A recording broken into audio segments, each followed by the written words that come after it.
কুলফি খেতে আমরা প্রত্যেকেই ভালোবাসি, আর সেটা যদি খুব সহজে বাড়িতেই বানানো যায় তাহলে কেমন হয়। আজকে আমি করে দেখাবো বাড়িতে কত সহজে এই মালাই কুলফি বানানো যায়। একদম দোকানের মতন ক্রিমি টেক্সচারের মালাই কুলফি চলুন বানিয়ে নিই আজকে। নমস্কার, আরও একবার আমার চ্যানেলে সকলকে স্বাগত জানাই। মালাই কুলফি বানানোর জন্য আমি এখানে একটি বড় পাত্রের মধ্যে প্রথমে সামান্য জল নিয়েছি, তারপর আমি দিয়েছি 1 লিটার মতন দুধ। এটা ফুল ফ্যাট ক্রিম মিল্ক আছে। দুধটা যতক্ষণ গরম হচ্ছে পরবর্তী প্রসেসে চলে যাব। একটি মিক্সিং জারের মধ্যে নিয়ে নেব কাজু, কাঠবাদাম, পেস্তা আর এলাচ। এবার একটু গুঁড়ো করে নেব,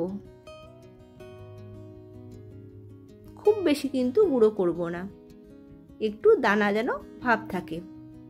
অন্যদিকে দুধটা একটু গরম হয়ে গেছে। এই অবস্থায় আমি দুধের মধ্যে দিয়ে দেব জাফরান বা কেশর। জাফরান বা কেশর ব্যবহার করলে দুধের যেমন রঙটারও পরিবর্তন হয়, সেই সাথে মালাই কুলফির স্বাদটাও কিন্তু অনেক অংশে পাল্টে যায়। এবার এর মধ্যে দিয়ে দেব বড় চামচে 2 চামচ চিনি। যদি আপনারা কুলফি মালাইটা আর একটু বেশি মিষ্টি পছন্দ করেন তাহলে কিন্তু আর একটু বেশি চিনি ব্যবহার করতে পারেন। দুধটা একটু ঘন হয়ে এলে দিয়ে দেব বেটে রাখা বাদামের গুঁড়ো। খুব ভালো করে আমি মিশিয়ে নেব। এবার দিয়ে দেব 100 গ্রাম মতন খোয়া।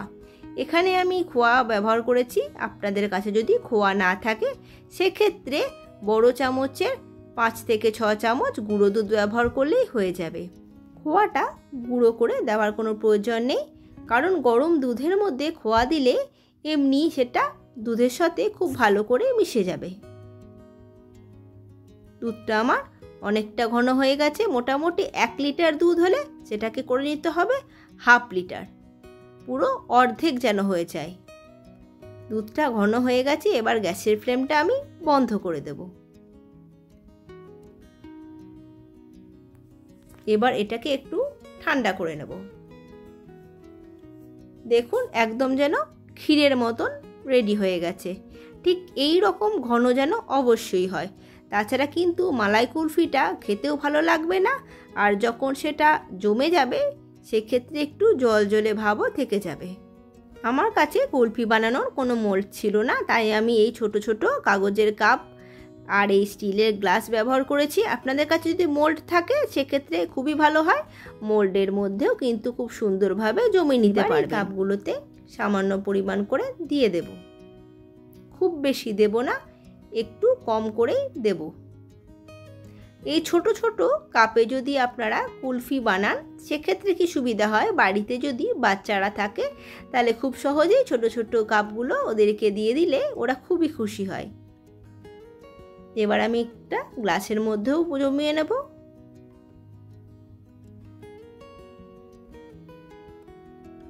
আবার আপনাদের বাড়িতে যদি এরকম মাটির ভাঁড় থাকে সেখানেও কিন্তু অনায়াসে কুলফিটা জমাতে পারেন।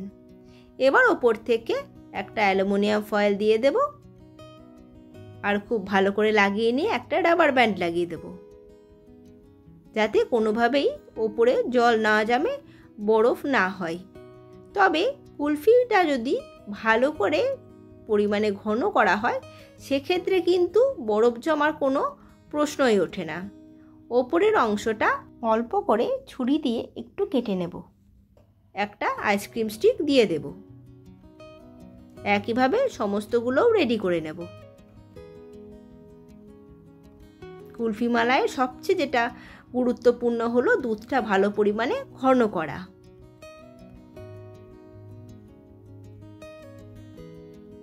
সমস্তগুলো আমার খুব সুন্দর করে র্যাপ করা হয়ে গেছে।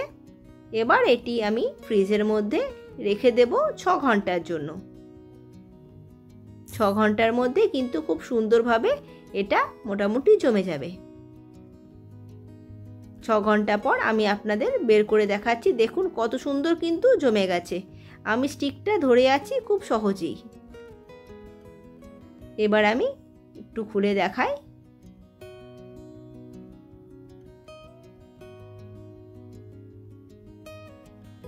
দেখুন কি সুন্দরভাবে কিন্তু জমে গেছে। এটা যেহেতু স্টিলের গ্লাস, তাই একটু হাতে করে ঘষে নিয়ে হালকা করে টানলেই কিন্তু খুব সহজেই বেরিয়ে আসবে।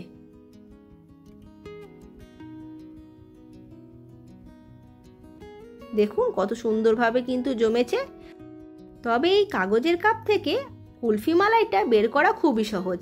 পাশ থেকে একটু ছিঁড়ে নিলে একদম সুন্দরভাবে কুলফি মালাইটা বেরিয়ে যাবে।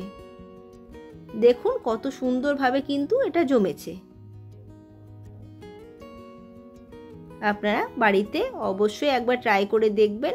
খুব সহজে আপনারা বানিয়ে ফেলতে পারবেন এই মালাই কুলফি। ওপর থেকে গুঁড়ো করে রাখা পেস্তা ছড়িয়ে দেব। আপনাদের কেমন লাগলো বানিয়ে অবশ্যই কমেন্ট করে আমাকে জানাবেন। পরবর্তী ভিডিওতে আবার আপনাদের সাথে দেখা হচ্ছে। আজকে এই পর্যন্তই, ধন্যবাদ।